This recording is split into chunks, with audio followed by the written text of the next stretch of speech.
Hi, welcome to part 2, Eyebrows. Press Ctrl plus apostrophe to bring up the grid lines. Press G for the pen tool and draw 3 points like this. Rename the layer to Eyebrow. Make sure the line cap is set to Round Cap.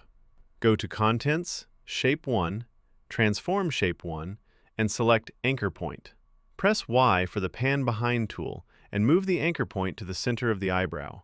For the eyebrows, we are going to animate 3 properties: Path, and under Transform Shape 1, Position and Rotation.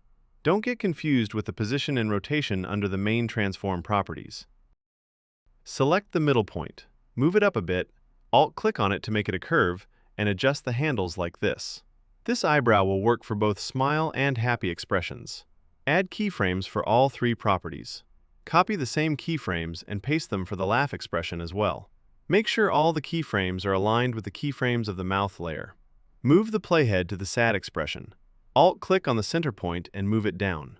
Then, rotate the eyebrow like this and slightly change the X position to the left.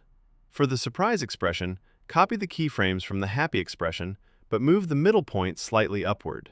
For the angry expression, copy the sad expression, but change the rotation value to positive and move the X position slightly to the right.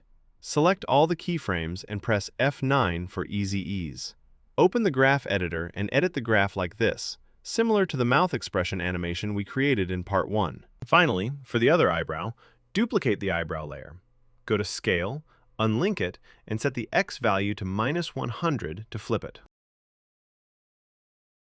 That's it! Mouth expression animation is now complete with eyebrows. Thank you for watching. Subscribe to Amateur Artists for more videos like this.